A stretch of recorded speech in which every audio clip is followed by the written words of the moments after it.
Hey guys, so I'm going to give this free workshop a first shot here today. Let me go put this in the event page, and we're going to get started. So let's see, more options, send to event. But yeah guys, so today we're going to be talking about vocal cord compression.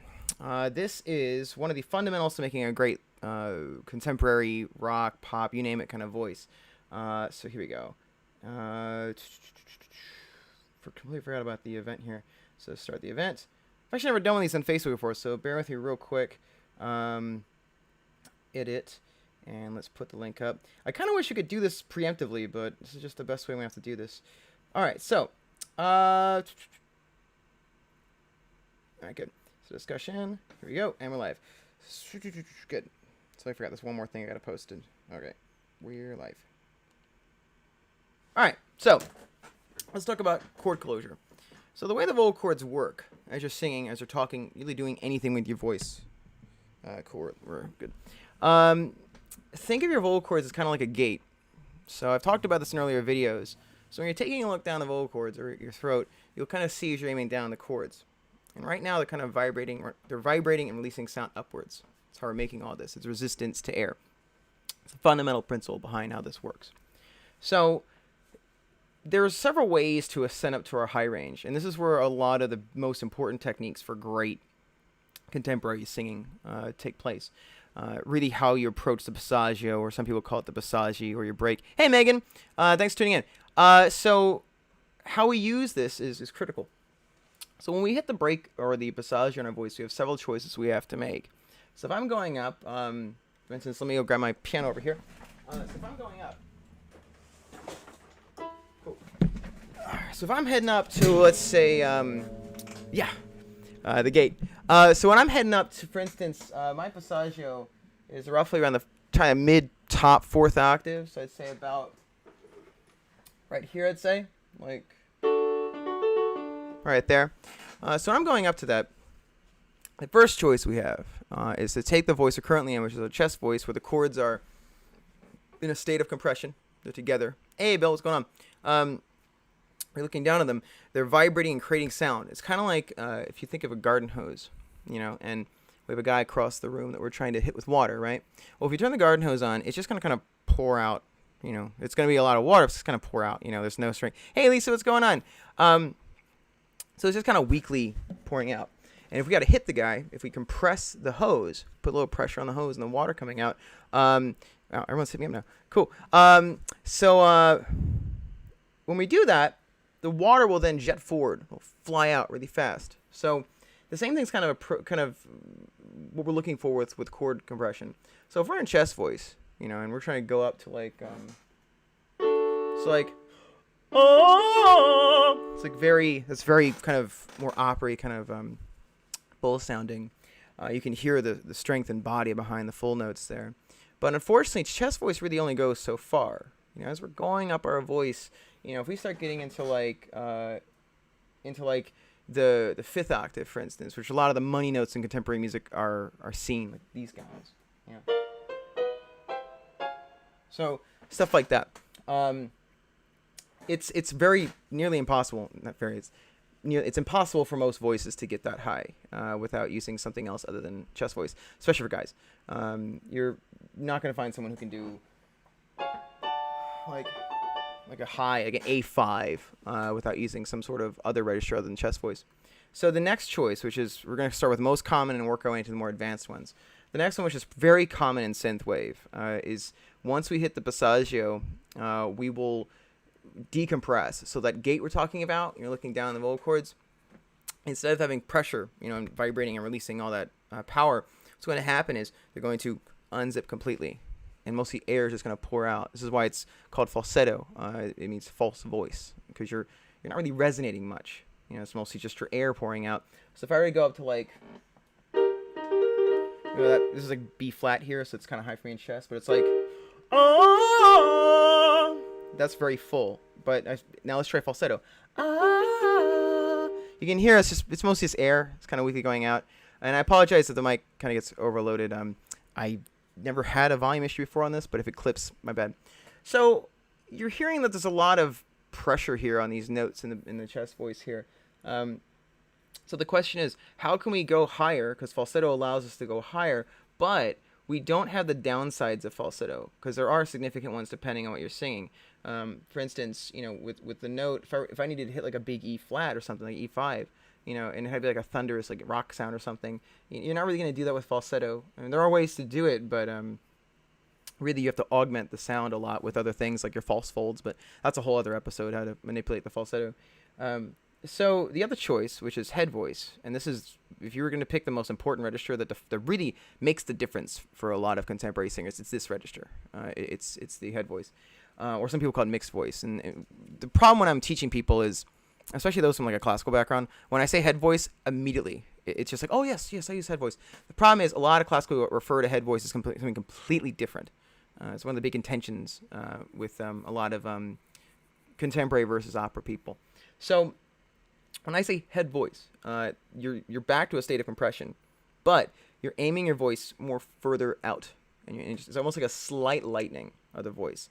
So you're having a lot of the range of your falsetto, but you're not having the drawbacks of falsetto. So the same exact notes I'm going to do in a head tone now. So we're still going to B flat here. So what you're going to hear on this next section in the head voice range, it's not going to sound as tense, because what I'm doing is I'm starting in head voice early, as opposed to going in chest voice and ending chest voice up. And a lot of coaches have different strategies when it comes to how we deal with this area. My personal preference is I like to start head earlier, so then it allows me to ascend up higher and blend the chest voice into head voice easier. I think it's a much better endurance strategy. You can do the other way around, but the problem is the higher you go in chest voice, the more obvious it's chest voice. And so when you switch into head or switch into falsetto, there's a very distinct difference. Where if you start head voice early, you can allow for these big blends, like, you can hear like it's not really, you don't hear like that pop, where the chords just change, like their function changes all of a sudden. So that's kind of going into a whole other episode about the passaggio. But anyways, head voice, which you just heard there, was a low chest into high head siren. The same exact notes, those opera ones, were like,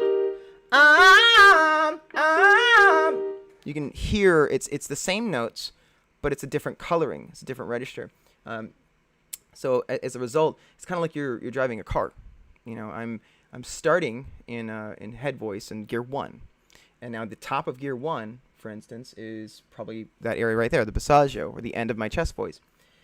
So do I floor the pedal, and do I burn the engine out on gear 1 if I have to hit like a bunch of B4s or C5s, or do I switch into gear 2 and then I begin gear 2, which allows me to go up higher and ascend up higher?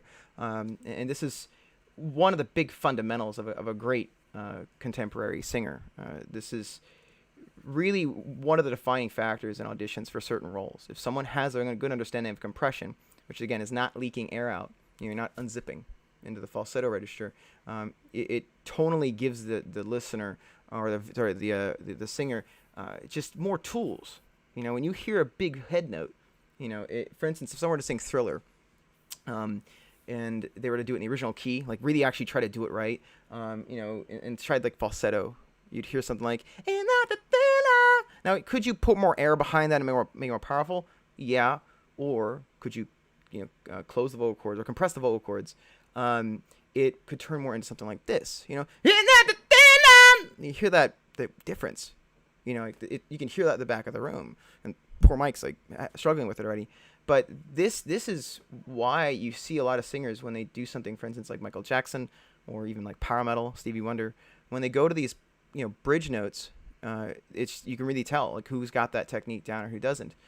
It's not something you just inherently have. It's not something that you're just born with that. No way. If you heard me, 2005, when I didn't have an understanding of any of this stuff, it was painfully obvious that I didn't understand compression, head voice, the passaggio, all those things. But that being said, there are some ways to kind of access your ability to compress. So for instance, I'm going to do a couple scales here and kind of show you, like when someone goes for a few notes, a lot of times one problem I see with compression is you'll see someone do like one note compressed in like a arpeggio, for instance, which you'll hear, and then like the top note, they'll decompress and then go back down to compress, or just don't compress again. So you'll hear like the sound of decompression is air, basically. Like when you hear like it's like, You hear that sound there. You hear that little, it goes strong, it's compressed, you hear that power, the air is not leaking out, and then after, you hear the puff of air. That's a very common thing you hear in kind of either singers that don't follow this approach or people that are trying to kind of getting into it and they're not even aware that's happening. When you have those bursts of air, number one, it doesn't really sound as smooth and connected, and number two, it will dry you out. Like you're bursting air across the vocal cords. You're just poofing air across that. So those little pieces of tissue here, pieces of flesh that you need to vibrate and make your sound come out, they're gonna get tired. They're gonna get burned out. And this is one of the number one causes of fatigue that I see with a lot of contemporary vocalists is the chords just get dried out. When they get dried out, they get agitated. They start kind of scraping together, and we have a lot of big problems. So this is one of the reasons why when I have someone come in going, yeah, man, I know head voice, I can do all these other things, and my first reaction is, well, we need to first find out if it's truly head voice or not. Especially in the really high fifth octave stuff. Like if you get to like B4 and even like B5, and even some rare C6s and even in falsetto, especially for guys, they start kind of blending together once it gets that high. But if we're talking about something like a C5, or we get to like an E5 or something like that, falsetto is very obvious, and it is not the end all be all for certain ranges. In fact, if I had a lesson actually yesterday about the different ways you can do like metal high notes, and there's certain camps. There's one I call the reinforced falsetto camp, where you can augment your falsetto with vocal fry, your false folds that sit above the vocal cords. You can augment your high falsetto doing that. And Brian Johnson's an example of this, like from AC/DC. It's got a very powerful, gritty, reinforced falsetto, and it can work. Except one of the downsides of using the reinforced falsetto approach, in my opinion, is while it's excellent for rock, and it's actually quite reliable as well, the versatility factor starts taking a hit. Because without the false folds vibrating, which gives this consistent growl on the high end, if you have a song where you have to shake that, we're in trouble. So it's kind of a trade-off. You get it, consistency, power. It's excellent for rock. But for instance, a good example of this is if you listen to Sebastian Bach, a lot of his high screams when he does like Skid Row and whatnot, they're kind of reinforced falsetto.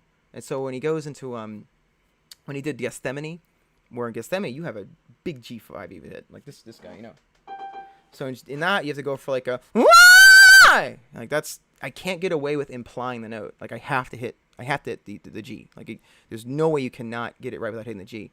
If you in falsetto, they're gonna know, or at least you're gonna hear it's obviously decompressed. So it's gonna have that Mickey Mouse kind of sound to it too. If you used the vocal fry approach, it's just gonna imply the note there usually, as opposed to having a clean G5.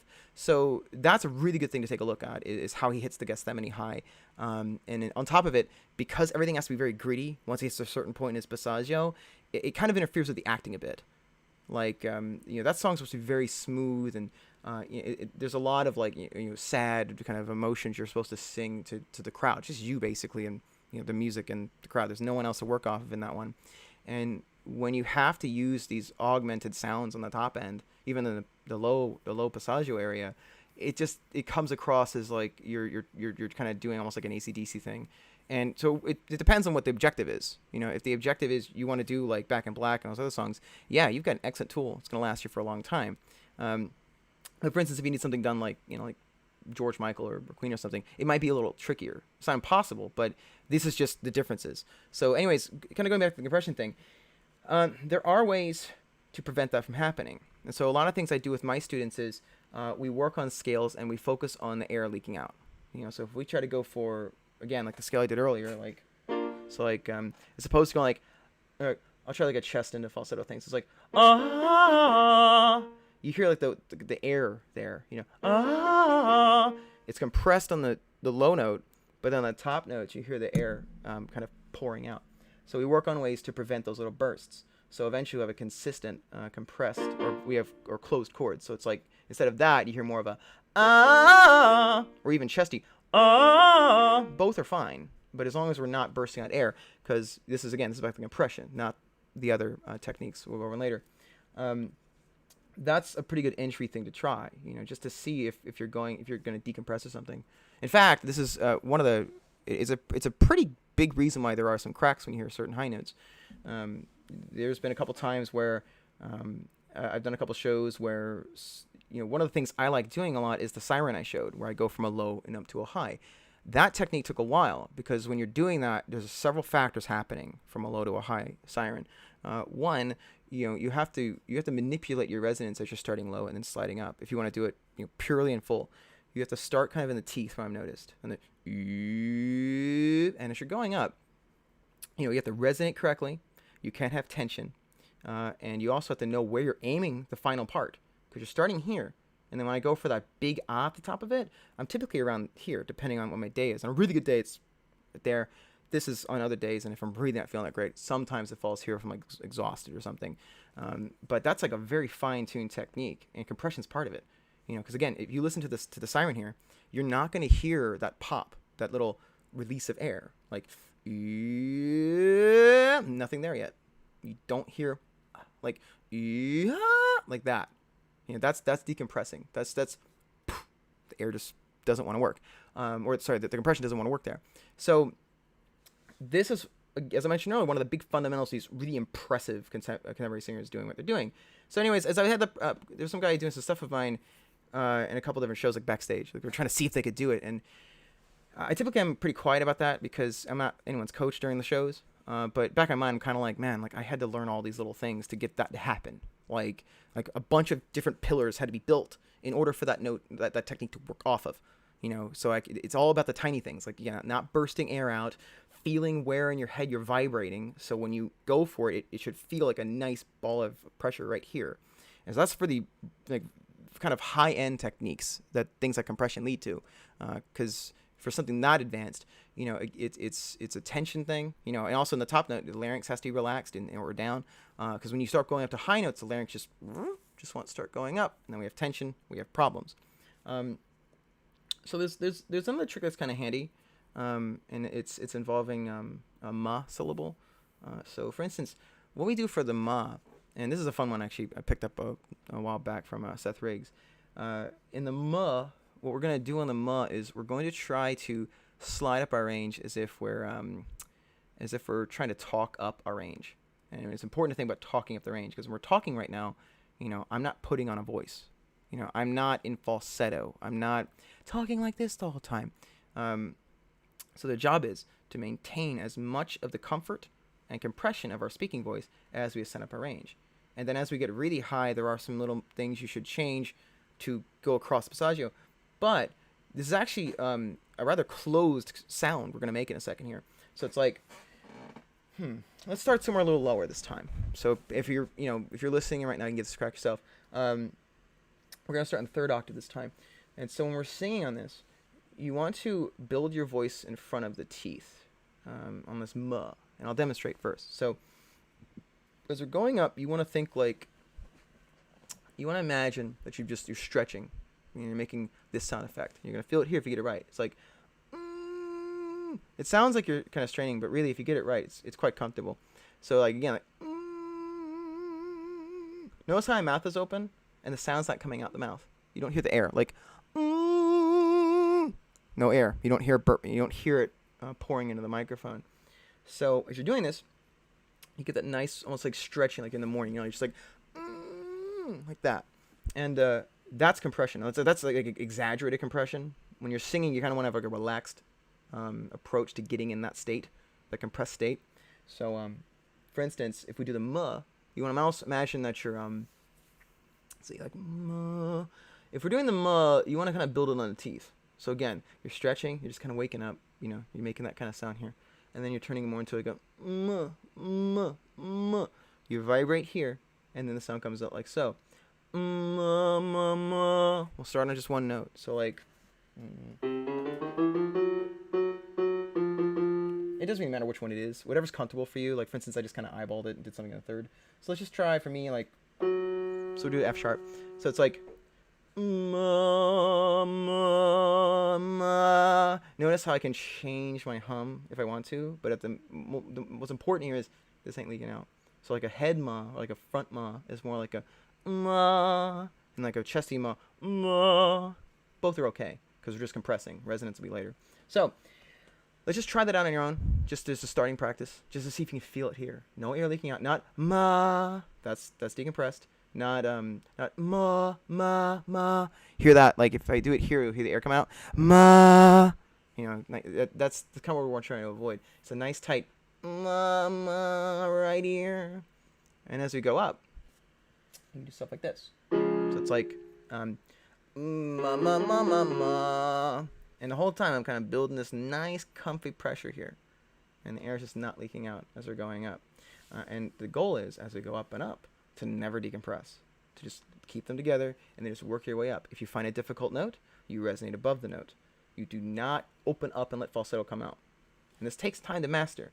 This is why in these sessions it's like, yeah, I'm happy to plant the seeds and help people out, you know, with what I know. But at the end of the day, like, the reason it helped me out with my coaches was I had a person, like, you know, watching me, telling me if I got it right or not. But these are still fun exercises to try. Some people might get it pretty quickly. Some, you know, might need some guidance here and there. I'm lucky I had mine. But let's keep going up. So you'll hear I'm talking about as I'm going up my range. Once I hit that passaggio area, you're not hearing the burst of air. You don't hear me open up, like cave into falsetto here. So for instance, if I went to like, kind of gonna speed up a little bit here and go to maybe this B here. So it's like ma ma ma ma ma, or ma ma ma ma ma. We'll do the head version. So ma ma ma ma ma. I should be in falsetto if I like years ago I would have done falsetto by now. But like ma ma ma ma ma. There we go. It's like ma ma ma ma ma. Pretty comfy. Like it feels nice and relaxed right now. Ma ma ma ma ma. Ma ma ma ma ma. At this point we are about to be in the 5th octave, and if it was before lessons I would have totally been in falsetto now. Like ma ma ma ma ma. And we can keep going up and up, but you could hear like it's you don't hear me going ma ma ma ma ma. That doesn't happen. It's this nice resonant and compressed voice or compressed set of vocal cords, but it's not tense though. Like I'm not like, you know, lifting a barbell and really pushing too hard. It's just that almost like you're reaching for something. Like you're looking at a shelf and you're trying to reach up. And actually, let me go share this into my group. A couple of groups of mine. I totally forgot. I want to share some of my guys in the rock opera community here. Good dudes. Here we go. There we go. Okay. Oop. There we go. And done. So, anyways, so yeah, you want to kind of look for that nice, like, kind of sound. And it does make all the difference. It can certainly help. Here we go. What's going on with this? Oh, here we go. That's why these guys are not getting their title in real quick.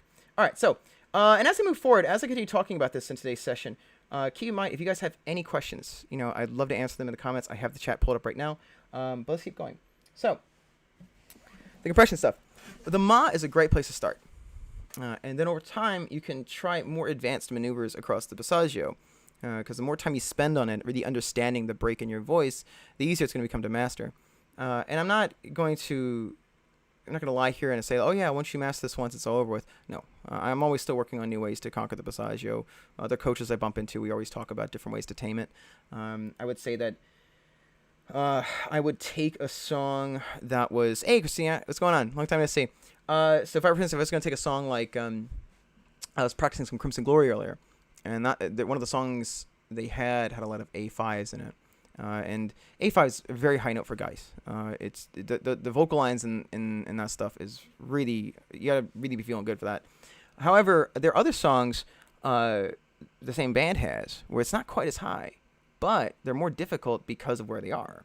So for instance, the song Lonely, oh my goodness, there's tons of notes in passaggio where with, you know, for instance, like Dragon Lady, you know, Dragon Lady is, it does have passaggio notes, but you're not writing like, I forgot what it was. It was like C5 or something. Just constantly, just this endless, just assault of passaggio notes. And when I was researching Midnight recently, when I heard his music, or kind of revisited his music. He's this really good progressive metal singer. I wanted to see how good he was live, and I didn't go for the stuff that was super high because I knew that was gonna be easier on the vocal cords than the stuff that was, you know, like on the passaggio. And so I went to Lonely instead, and that's where you can find the cracks, and I totally found them. Other songs where it's these big, you know, jumps from low or even low mid to super high, I knew those were going to be fine. But it's the ones where you're just riding the passaggio exhaustively that can really wear you out. So and again, the reason why is you're basically just trying to fight the urge to go into falsetto, and you're trying to do one of those three choices I talked about earlier: falsetto, chest, or head voice. And so yet again, it goes into my personal opinion, which is the low head voice approach is the way to go, because why stick in the first register where that first gear you're in is going to wear your voice out, because you really can only hit so many C5s as a baritone, or even with tenor, it's very high for chest. You're putting it under a lot of pressure, even if it's executed perfectly. It's just the chances of it going wrong start increasing as the night progresses, as the sets progress, versus, hey, this note's not very high for my head voice. Still hard to navigate. I'm still not a big fan of doing stuff like Lonely, but it's a lot easier on the voice than just pushing the head voice up, even if you execute it just perfectly, like like top resonance and everything. So that's a lot of the basics behind the compression approach, like how you can not decompress. And with a lot of classical people I bumped into, let's see. Well, I'm glad to hear that, Bill. The issue, it's when it comes to a lot of high notes, I bumped into a lot of people over the years where there's a ton of different ways to hit these. In rock, as I mentioned earlier, there's the reinforced falsetto camp, where you have people like hey, we got a subscriber. Hey, thanks a lot, Kim. So for instance, we have like Tim Owens, where he has more falsetto high end, but the falsetto high end is so developed and so augmented with his vocal fry that it's just got this power to it. And he's one of the rare examples of a rock guy that pulls his chest voice up. Like if you listen to a lot of his when he covers stuff like with Yngwie and Dio, stuff that's done in low head for stuff like Joe Lynn Turner or Dio, he's not doing it that way. It sounds almost like opera. But then when he goes right above the passaggio, it's almost like he has to augment his voice to be almost this reinforced kind of gritty sound, and he can't really escape it. And so as a vocalist who I have a lot of respect for, and as a technician, that is still one of the downsides of that approach. Now the other approach, which I didn't talk about yet, which is pretty much just King Diamond, is the King Diamond approach, where you just growl in your low end pretty much, have a couple belty chest notes, and everything else is falsetto. It's not reinforced falsetto, it's just falsetto. And it really limits you a lot. Like if you were to hear King Diamond do like Run to the Hills, it wouldn't have the same effect Bruce Dickinson had, because Bruce being a tenor, he's got a very high chest voice, and he likes to blend into head and his very top notes. So you had this connected, smooth, powerful voice that's not leaking air out, where like if you heard like a King Diamond approach to it, it would have this kind of Mickey Mouse quality to it. So compression is absolutely important, and it's something anybody can do. Like I've seen countless students over the years, once we've went over compression, that you'll see that the change in their expression. They're just kind of like, oh wow, I had this other voice to work with. This was inside me, and we just had to bring it out with these techniques. So at least that's some of the fundamentals of it. And you'll see that a lot of people, as they get better at voice, it kind of shows up in their speaking. Like there was a guy I bumped into years ago.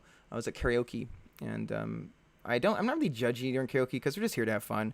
But when I go, sometimes I'll talk about I'll answer in a second. Sometimes when I go, like I'll talk about the things I like about certain singers there, because we're there to have fun. There's no point in me getting like diva-ish and stuff like that. But when I saw this guy show up, my friend made a joke going, what do you think of this guy? And he hadn't sung yet. And so that was the joke. She thought, what's Rob going to possibly say?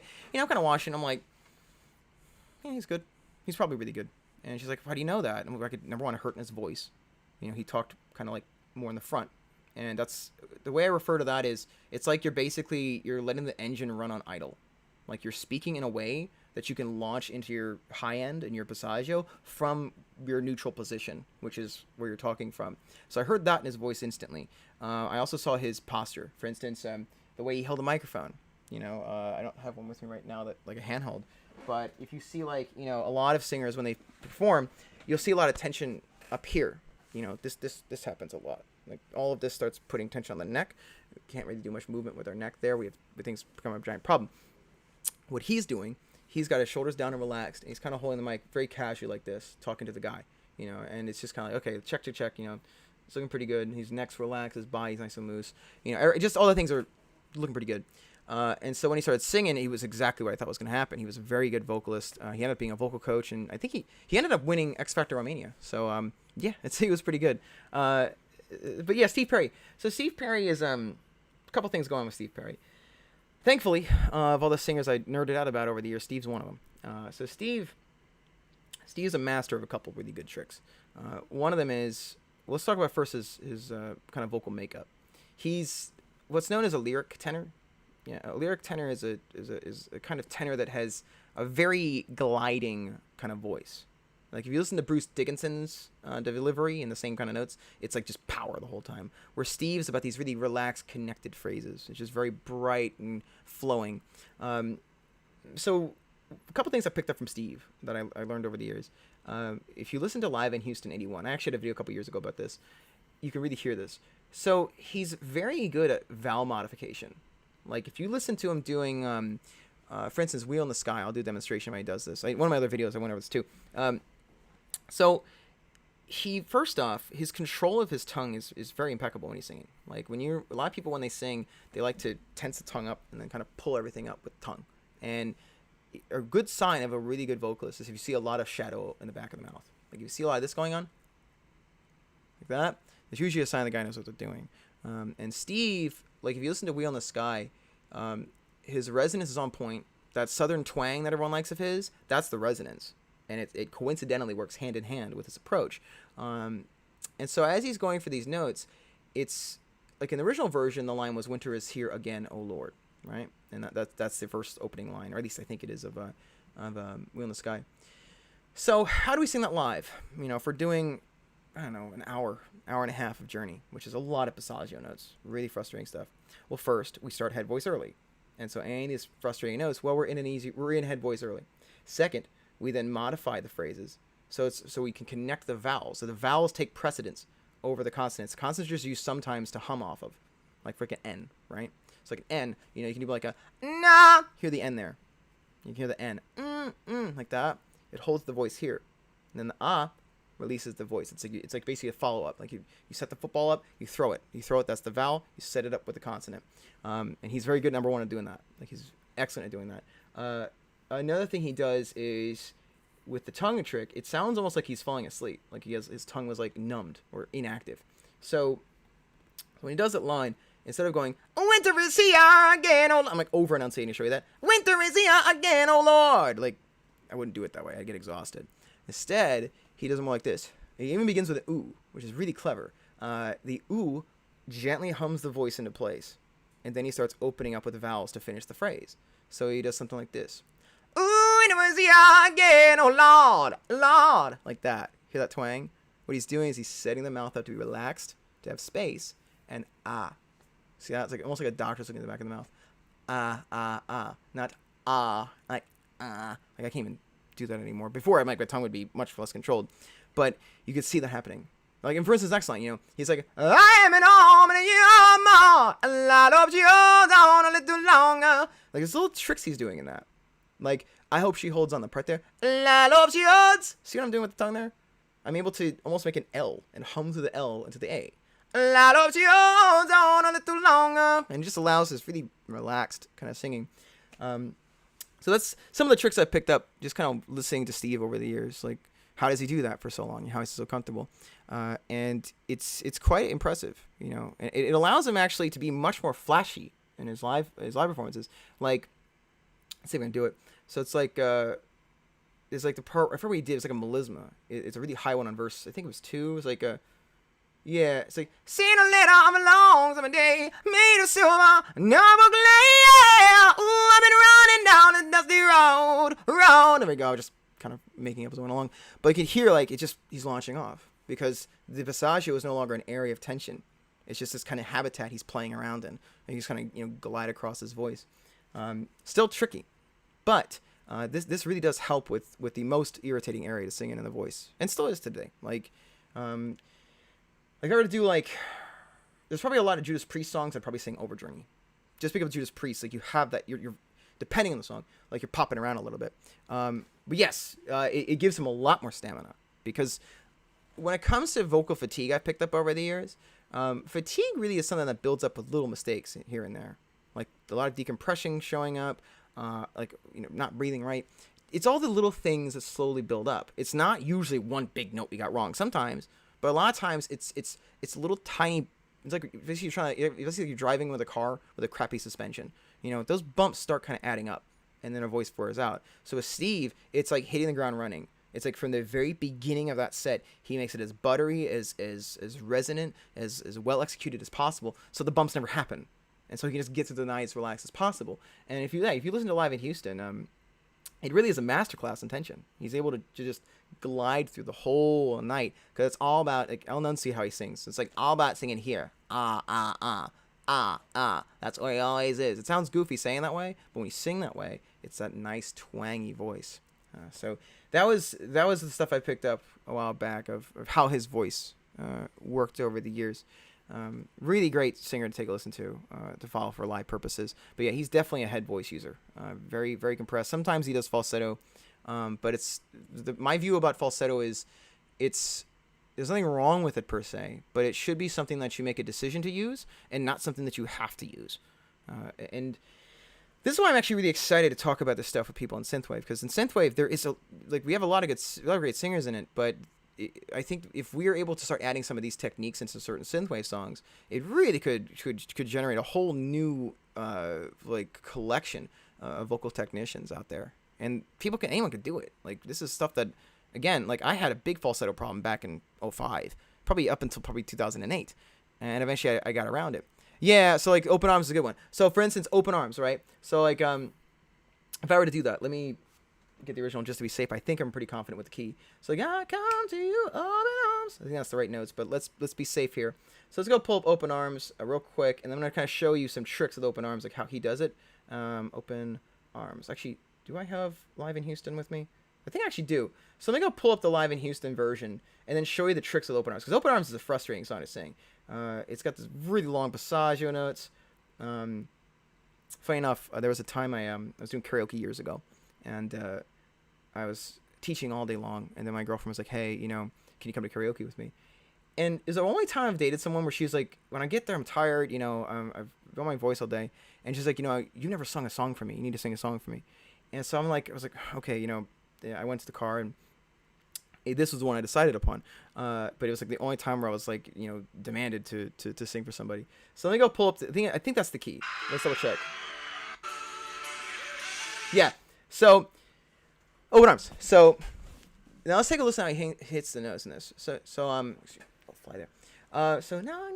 So what he's trying to do is he's trying to get as many relaxed spaces as possible. So if I were to do it, it'd be something like a.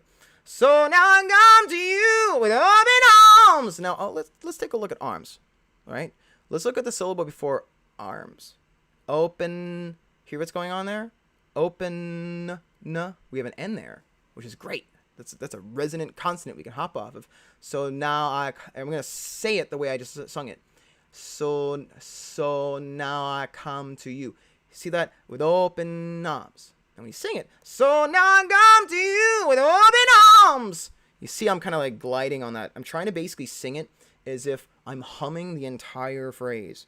The whole phrase is here the whole time. Open arms. It's not open arms. Like, if you sing it the way you talk it, you're gonna get destroyed. In fact, actually, there was a show I was doing years ago, and it had a lot of crazy A5s in it, and it was complicated stuff. And I remember, like, someone was like talking to me. A singer walked up. She's like, you need to enunciate in your high notes, and she's talking about like A5 and like really tough stuff. And so the techniques I'm talking about now, I was totally having to use those to make sure those notes are safe and I can do it over. And it was kind of like, if you want to do the A5, go ahead, or any of those high notes. If not, there might be a reason I'm doing that. So yeah, it's tricky. Almost right, yeah. And but it's almost like NAR, noms, right? Open noms, open arms. Now when you sing it, it sounds like open arms, but you're kind of revisualizing the phrase, and so you can use the consonants and the enunciation. It's like kind of the whole buffalo thing, where we have all these syllables. Every single one of them could be used either against you or for you. For instance, one of the most dreaded consonants out there is probably H, because in order to make an H. Here, if you guys want to try humming an H. You can't do it. It's just not possible. The reason why is the sound effect of an H is a decompressed sound. Ha. Hear what's happening there? The chords are unzipping. So you're going, ha. You can't, like, I'm trying to hum there. I can't, because my chords are compressing. I can't make the H sound without doing it. So, for instance, a lot of H's. For, you know, a lot of stuff I do, can you sing a high H? Yeah. It's not fun because you have to make the decompression sound, and then you have to immediately get back to compressed. And so one of the ways I try to get around pesky H's is I imply the H. And I just kind of get around. So let's go take a look at a song and show you kind of how the H can be navigated. So let's find, I know there's a song with H that Journey has as the title. H. I know they have one. Really? Huh. It's not many of them. Maybe this is why. Seems like I ain't singing all those. So yeah, you can see, you know, like, you know, trying to think of a good song that has any, oh yeah. All right. So, I was doing a song recently from Yngwie where there's open like, hold on tight in the heat of the night. Right? It's not too high, so you can get away with the H's, but like, even there, hold on tight. Like I snuck that H in there. You can hear it's very implied. Hold on. It's for just 1 second. Hold on tight in the heat of the night. So even the heat, I'm kind of almost doing an S. You know, hold on tight in the heat of the night. The teeth are kind of building it there. Like with S, you can hum on the teeth. Like s. So hold on tight in the heat of the night. Like tiny little moments like that. So I wonder how I could do the octave up though. Because the higher it is, the more those tricks matter. Yeah, so hold on tight in the heat of the night. Notice the H there. You know, you say, oh yeah, oh sure. So, oh sure, hold on. Right. Oh yeah. That's one of the ones I'd have to probably do it. You know, hold on. Or actually, it probably makes it more of an O. Hold on. See what happened there? It's compressed and right there. Hold on. It's supposed to going, hold on, which, yeah, it just feels like crap. So that's one way I do it. You know, hold on. At least live. In the studio, yeah, if you could push the H in there. But let's find out. I'm gonna pull up Oh Sherry live. Let's see what Steve does here. He might do the H still, but he might get around it. You know, so Oh Sherry live. Let's go find out. Oh, 94. So 94, Steve still got it. Like he's still doing good. Let's go skip ahead. I love looking at these like phone recordings because you know they're not edited. Like you really can't get away with it. So here we go. We're about, you should have been gone. All right. Even the gone. You should have been gone. Notice that's g. It's not gone. It's not a rounded tense O. You know, you should have been gone. Like that's how I'd hit it. Yeah. Oh Sherry. But even the O, you know, oh Sherry. Oh no. That can be more like oh Sherry. Like oh Sherry. Like that. And when you sing it, it's that buttery, oh, Sherry, hold on. So, all right, whatever that is. So let's go to the hook. Let's see how Steve does it over here. Okay. Oh, it's even better. Get a W. Whoa, Sherry. Wow. Here we go. Found it. I don't know how the song, like, I'm trying to find the spot. I don't know the chorus. Oh. Here we go. Yeah, you can still hear him. That kind of approach here. Oh, those O's are so short. He's being very smart. Oh, Sherry! Like, he's just really making them very relaxed. Here you go. Yeah. Oh, did he go harmonize down? Ooh, Steve, I hear you. Hold on. Smart idea, brother. All right, here we go. Sorry, YouTube copyright. Here we go. Let's see if he gets rid of the H. Let's see if he sneaks the H out. Here we go. I'm a little behind, but you'll see in a second. Here we go. Oh my goodness. How long is this video? Okay. Here we go. Oh!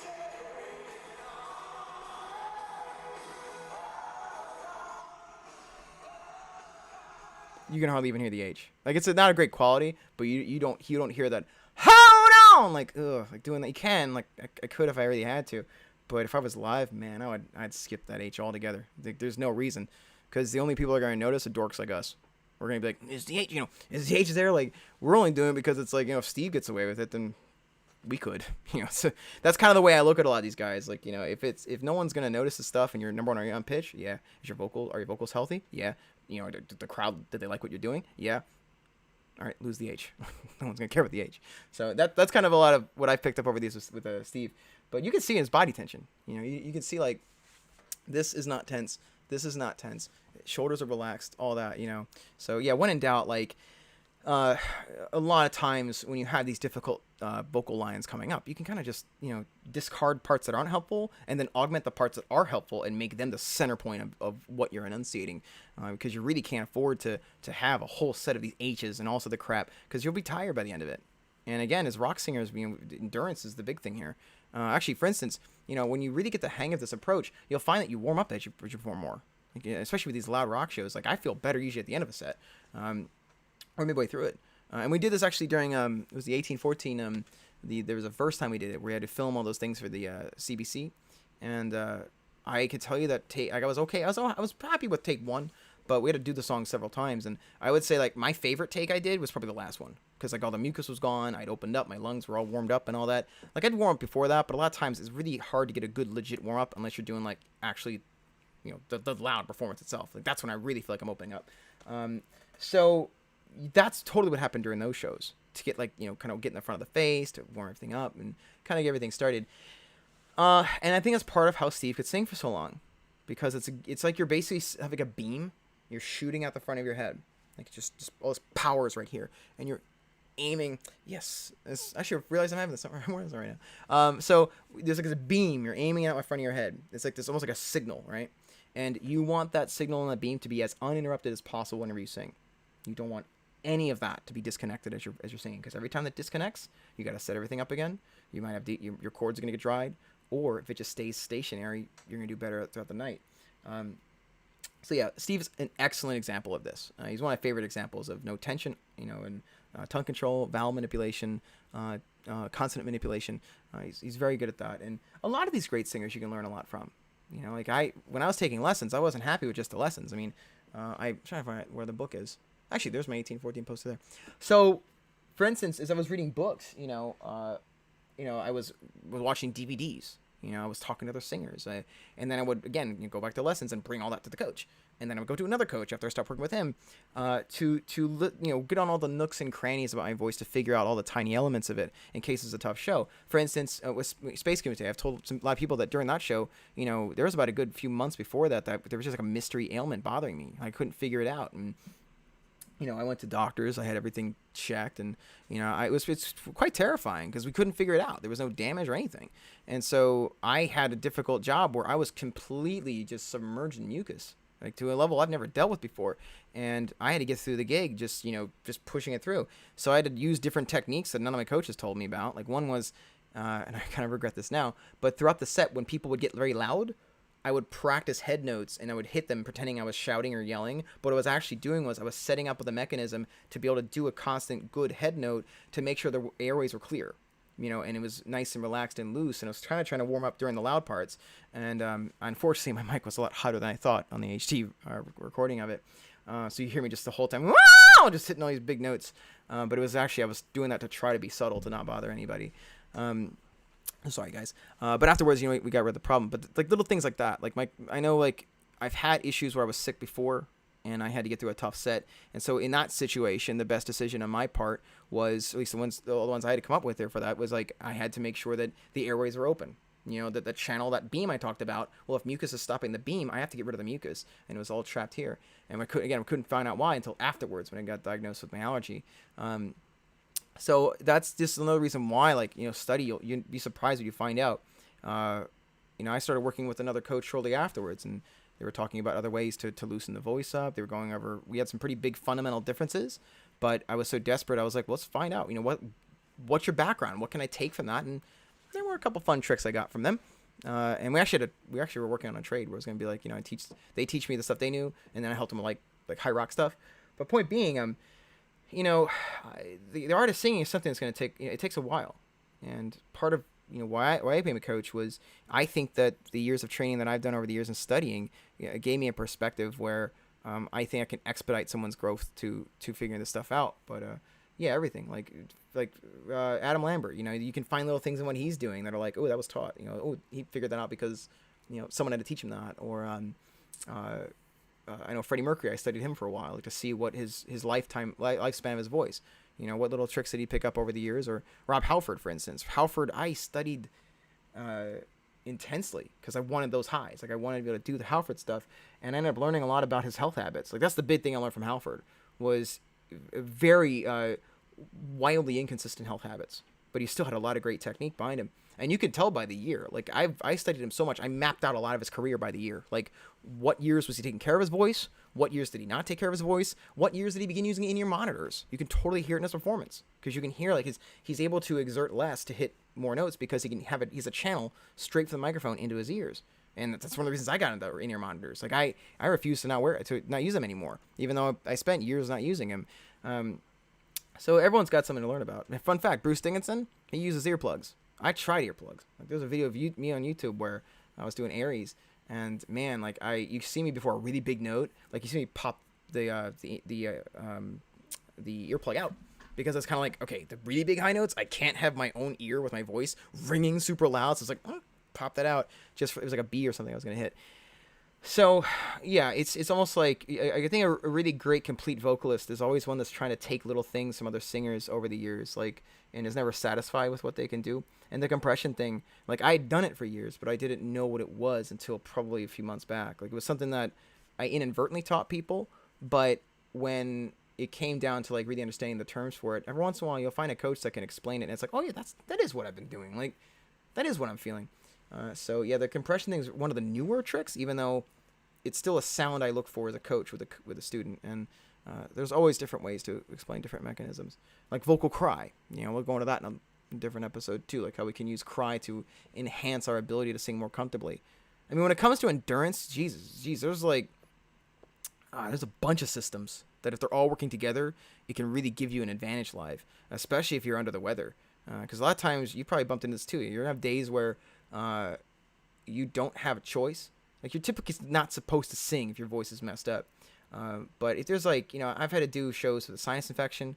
I've had to do them, like, you know, for instance, Kumite, where I had that obnoxious allergy. You know, I've had to do shows with the flu. I've had to do shows with, one time I had mono and strep simultaneously back in, like, 2012. You know, and I had to learn how to get around that, you know, fighting inflammation, fighting mucus, keeping energy up.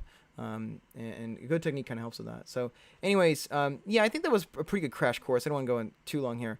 But hopefully this little kind of 101 of the concept of compression was helpful. And if, you know, I might do more of these if people want to see more. But if you guys liked it, please hit the subscribe button on YouTube. It's youtube.com/Rob Bradley Music. And I'll do more of these. I guess there's tons of concepts I love talking about, and I'd love to share this with everybody here.